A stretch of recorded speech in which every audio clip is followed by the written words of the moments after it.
नमस्कार, मैं Viresh Singh. ITI talk show में एक बार फिर से आपका स्वागत है। इस बार जो सीरीज चला रहा हूं मैं वो स्टूडेंटों के लिए है। स्टूडेंटों को बहुत सारा फोन हमारे पास आता है, मैसेज आता है, वेबसाइट पे बहुत सारे आप मैसेज करते हो। तो आपने बोला था कि सर हमको एडमिशन लेना रहता है और आपकी जो जिज्ञासा है, बहुत सारी चीज़ें आप मेरे से पूछते हो। मैं थोड़ा सा बिजी रहता हूँ और मैं आपको जवाब नहीं दे सकता हूँ, या जवाब देने की मैं कोशिश भी करता हूँ तो उतना जवाब नहीं हो पाता है। कई बार आप मेरा फोन बिजी जाता है। तो मैंने क्या किया है कि वेबसाइट पे जो है, तो अपने वेबसाइट में टॉप ITI की लिस्ट है और वो सारी वेरीफाई की गई हुई है मेरे से। तो आप वहाँ पे ITI पे एडमिशन ले सकते हैं। वहाँ पे उनका मोबाइल नंबर है, ईमेल एड्रेस है और उनके वेबसाइट के बारे में मैंने वेबसाइट भी है, उनके वेबसाइट के बारे में मैंने बोला है। वो सारी चीज़ें अपना अपडेट भी करेंगे और वहाँ पे आप इंक्वायरी फॉर्म भी भर सकते हैं। तो आपने मेरे से पूछा था गवर्नमेंट के और प्राइवेट ITI के, तो गवर्नमेंट ITI में जहां आप एडमिशन ले सकते हैं वहां भी है, प्राइवेट ITI में जहां आप एडमिशन ले सकते हैं वहां भी मैंने लिस्ट दिया है और बहुत जल्दी और सारी लिस्टों को अपडेट किया। आपने ITI के बारे में जानना चाहा है, ITI के कौन से कोर्स होते हैं, ITI कैसे करें, ITI में कहाँ जॉब मिलती है और ITI के लिए कौन सा ट्रेड चुने, वो सारी चीज़ें मैंने आपको ITI के ब्लॉग में जाइए। और ब्लॉग में जब जाएंगे आप तो बहुत सारी चीज़ें मैंने हिंदी में लिख करके, प्योर हिंदी में लिख करके छोटे छोटे जवाब आपके दिया हुआ हूँ। उसको आप देखिए, आपको पता चल जाएगा कि कौन सा ट्रेड लेना चाहिए, कहाँ एडमिशन लेना चाहिए, कहाँ नहीं लेना चाहिए। एक चीज़ मैं आप लोगों को बता दूं कि हमेशा ITI या कोई भी इंस्टीट्यूशन नहीं पढ़ती है, ये आप पढ़ते हो। आपके ऊपर ये है कि आप पढ़ते हो। और आप एक चीज़ ध्यान रखिए कि पास होने की गारंटी कभी भी मत लीजिए, या कम फीस वाले के यहाँ आप एडमिशन मत लीजिए। जहाँ आप कम फीस वाले के यहाँ एडमिशन लेते हैं तो आप समझ जाइए वो कहीं न कहीं पे कटौती करेगा। आप वहाँ देखिए कि जो अगर ज़्यादा फीस ले रहा है तो उसका मतलब ये है कि वो आपको क्वालिटी दे रहा है।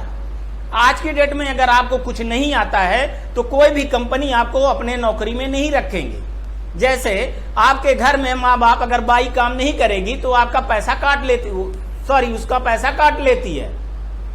वैसे ही आप भी समझिए कि अगर आप कहीं काम करने जा रहे हैं और सही काम नहीं करेंगे तो आपका भी पैसा काट लिया जाएगा या आपको जॉब से निकाल दिया जाएगा। तो इसलिए आप ध्यान दीजिए कि रेगुलर जाइए और रेगुलर फीस दीजिए और रेगुलर अटेंडेंस करके सीखने का कोशिश कीजिए। बहुत सारे ITI में बहुत अच्छे अच्छे इंस्ट्रक्टर हैं, उनसे आप रिलेशन बनाइए, तभी आपका काम हो पाएगा।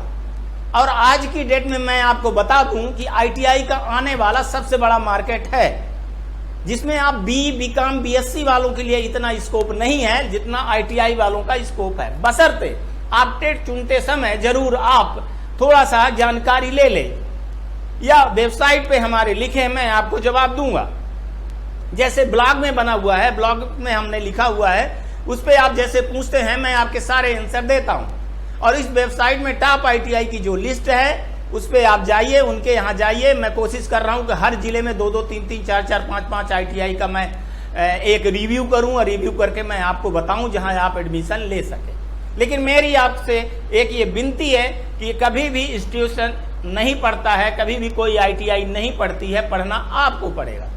आप जब रोज जाएंगे, प्रैक्टिकल करेंगे, थ्योरी करेंगे, तभी आपको होगा। और ये सबसे बड़ी चीज आपको मैं बता दूं, जो आप कहते हैं कि हम थ्योरी पढ़ करके पास हो जाएंगे, तो वहां थ्योरी नहीं पूछी जाती है। जब प्लेसमेंट कंपनियां लेती हैं तो आज की डेट में आपके हाथ में ये चीजें रख देंगी, कहेंगी कि इसको आप बनाइए। अगर आप प्रैक्टिकल नहीं किए रहेंगे तो फिर आप समझ लीजिए कि आपके साथ में क्या होगा। आज की डेट में अगर आप 1 लाख रुपए का बिजनेस देते हैं तो आपको 10,000 रुपए मिलेंगे। अगर आप बिजनेस किसी कंपनी के लिए नहीं फायदेमंद साबित होते हैं तो आपको कोई कंपनियां नौकरी क्यों देगी। आपकी बहुत सारी जिज्ञासाओं को मैं वीडियो के माध्यम से, यूट्यूब के माध्यम से मैं देता रहता हूं और दूंगा भी। अभी थोड़ी सी हमारी परेशानी थी कि मैं ज़्यादा वीडियो नहीं बना पा रहा था, लेकिन अब मैं धीरे धीरे वीडियो बना करके आपके सवालों का जवाब मैं हिंदी में दूंगा। मैं आज तक के लिए इतना ही। आप अपना ध्यान रखिएगा। इस कोरोना के बीमारी में आप अपना भी और लोगों का भी ध्यान रखिएगा। सामाजिक दायित्व को निभाइए। नमस्कार, फिर मिलूंगा किसी नए मुद्दे।